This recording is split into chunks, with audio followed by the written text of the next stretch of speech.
आदरणीय इस सभा के अध्यक्ष जी,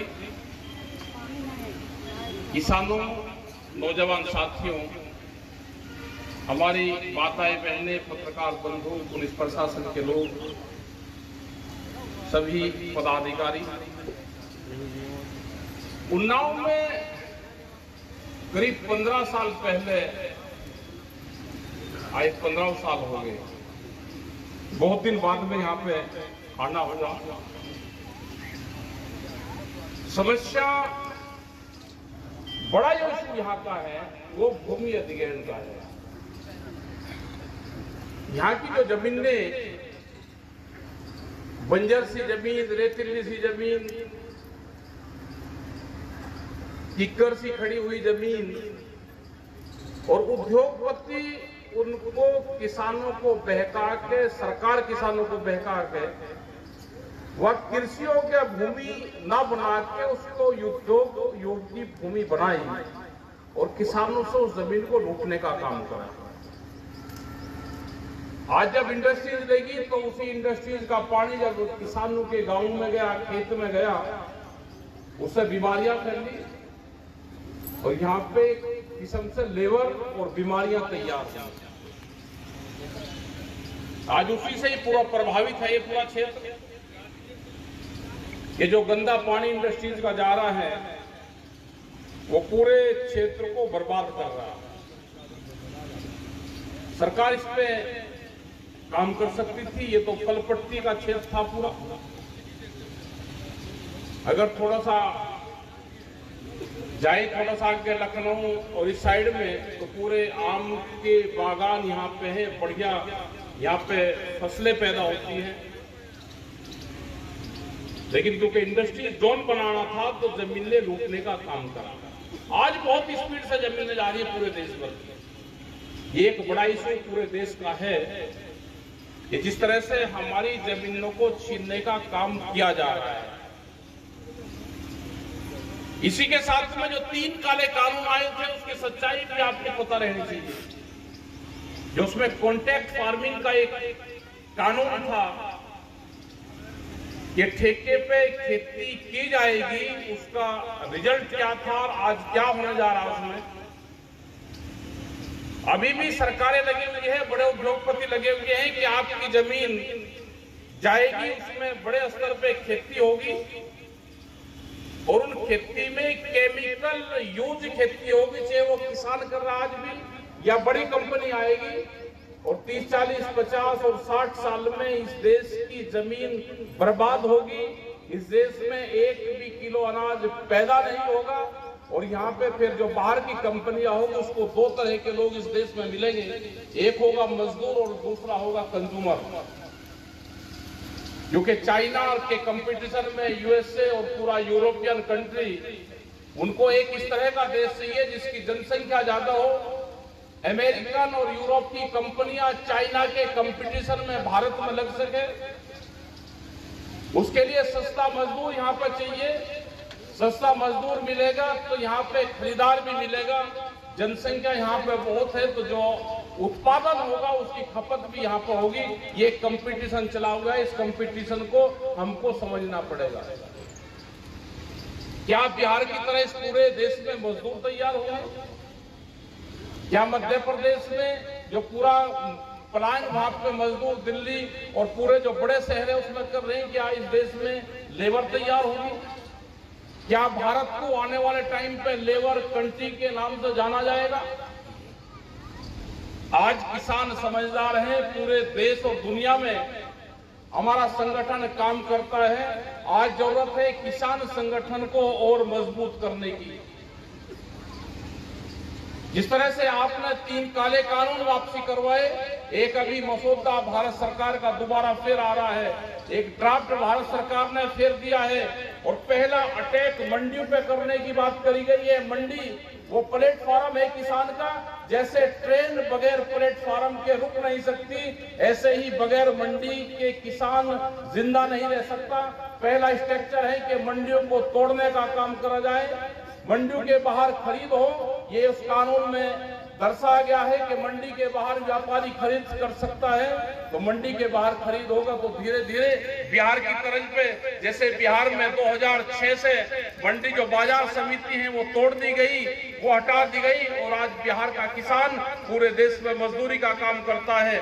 आज बिहार का किसान या तो पढ़ाई में काम करता है, वहां के बच्चे, या वे मजदूर बन गए हैं। क्या पूरा देश में यही हाल होने वाला है? क्या जिस तरह से बिजली को प्राइवेट किया जा रहा है, बिजली के मीटर लगेंगे, बिजली को मीटर से खेती हो जाएगी?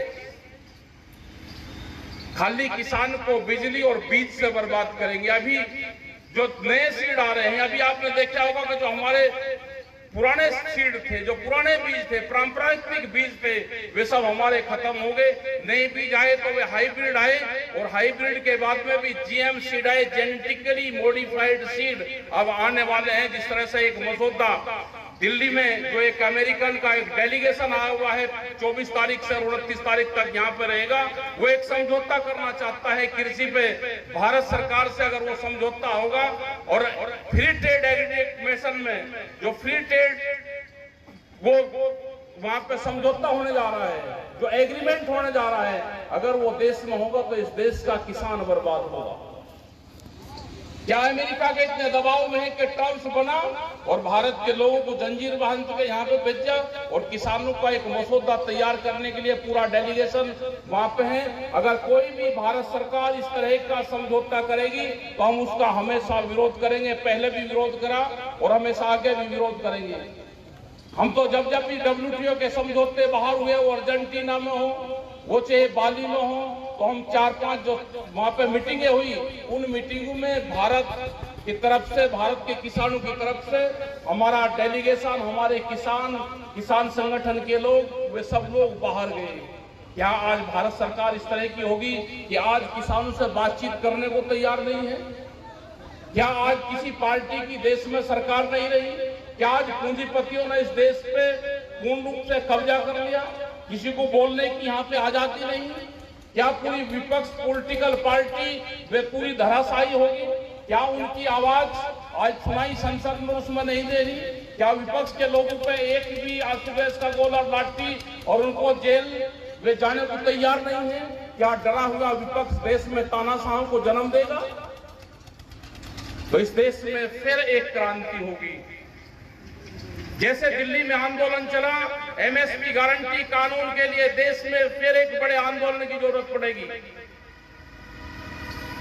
सब लोग आपके साथ में हैं। इस देश में फिर एक आंदोलन की जरूरत पड़ेगी। हम चाहे उड़ीसा गए, छत्तीसगढ़ गए, झारखंड गए, वहां के आदिवासियों का अगर हाल देखोगे तो वे आदिवासी भी जो जंगल में रहने वाले लोग हैं, वो भी यही बात करते हैं, क्या इस देश के किसान को, हमको कभी भाव मिलेगा? वे जंगल के रहने वाले लोग अगर वे आवाज उठाते हैं तो उनको माओवादी, उनको नक्सली कह के उनकी हत्याएं की जा रही है। क्या अभी वे नक्सली खड़े हुए? जिस तरह से हर रोज उनको मारा जा रहा है, वो नक्सलियों से भी डरते हैं और वो यहाँ की फोर्स से भी डरते हैं। क्या वे मुकाबला कर सकते हैं जो जंगलों में रहने वाले लोग हैं? हसदेव का जंगल, यहाँ पे आपको पूरी सरकार बताएगी कि पेड़ लगाओ, पेड़ से ऑक्सीजन होगी, पेड़ लगाने से ये फायदा है, पर्यावरण का चेंजिंग होगी। हसदेव का हजारों एकड़ जंगल जो हजार साल से 500 साल के वहां पे पेड़ थे, किसी को पता नहीं, पूरा जंगल काट दिया। वहां के आदिवासी उस जंगल की बचाने की लड़ाई लड़ रहे। जो आदिवासी पूजा पाठ अपने पेड़ की करते थे, जिस पेड़ को वे हरिदेव कहते थे, उन जंगलों को बचाने का सबसे ज्यादा काम आदिवासी करते थे। उन्हीं जंगलों की कटाई चल रही। क्या इस देश में मुख्यमंत्री, राष्ट्रपति, जिस देश का मुख्यमंत्री राष्ट्रपति आदिवासी बना के आप हसदेव के पूरे जंगल और जो पुराने हमारे जंगल थे उनको काटने का काम इसीलिए करा जा रहा कि छत्तीसगढ़ का मुख्यमंत्री हमने आदिवासी बनाया? ये जो सरकार कहती है या जिसको बनाती है वो करती नहीं। ये सरकार लुटेरों की सरकार है, उद्योगपतियों की सरकार है। इस देश में लुटेरे उद्योगपतियों ने कब्जा कर लिया इस पॉलिटिकल पार्टी पे, उससे इस देश पे कब्जा कर लिया। यहाँ के जितने भी संसाधन है उस पर कब्जा कर लिया। जागने की जरूरत आपकी है। आपकी जमीन को छीनने का प्लान बना लिया है तो बचाना आपको है। जिन आदमियों ने भी 30, 40, 50 साल अपनी जमीन को बचा लिया, वही आदमी राजा होगा। और जो अपनी जमीन को बेचने का काम करेगा वो हमेशा मजदूर बनने का काम करेगा। अपनी जमीन बचाने का काम करो। जिस तरह से हाईवे के बड़े हुए पूरी जमीन आपके उद्योगपतियों ने खरीद ली, क्या आप जिंदा रह सकते हो? आपकी जमीन महंगी, आपकी रात को भी बिक जाती है आपकी जमीन। आपकी फसलों के लिए आपको आंदोलन करना पड़ता है, आपकी फसल दिन के उजाले में नहीं बिकती। तो ये गणित आपकी समझ में नहीं आया। ये बचाना पड़ेगा, इस लड़ाई को लड़ना पड़ेगा आपको पूरी की पूरी लड़ाई को लड़ना पड़ेगा, बहुत मजबूती ताकत के साथ में लड़ना पड़ेगा। जिस तरह से हमारे नौजवानों को रोजगार नहीं मिल रहा, अग्निवीर योजना मिल रही कि 4 साल की नौकरी करेंगे, बाप भी जिंदा है, बेटा भी जिंदा है, दोनों नौकरी कर रहे हैं, लेकिन लड़का पहले रिटायर होगा, अपने घर जाकर क्या कहेगा, ये कभी सोचा है? लेकिन उन अग्निवीर को तैयार करा जा रहा है। अकेले पहले जो अग्निवीर हमारे 25,000 जवान आएंगे, अडानी के वहां पे उनकी भर्ती खुली है, पहले ही अग्निवीर 25,000 उनको लेने की उनकी तैयारी हो रही है। क्या अग्निवीर तैयार होकर फिर ये जो हिंदू मुस्लिम का खेल है उसके हाथों में लाठी वो दिया जाएगा? उनको एक सबक, उनको ट्रेनिंग दी जा रही है सरकारी? क्या जिस तरह का खेल यहाँ पे हो रहा है हिंदू मुस्लिम का खेल होगा? क्या ये देश में किसान की बात नहीं होगी, एजुकेशन की बात नहीं होगी, हेल्थ की बात नहीं होगी, लेकिन हिंदू मुस्लिम की बात होगी। गुजरात में जाएंगे तो पटेल की बात होगी, हरियाणा में जाएंगे तो जाट वर्सेस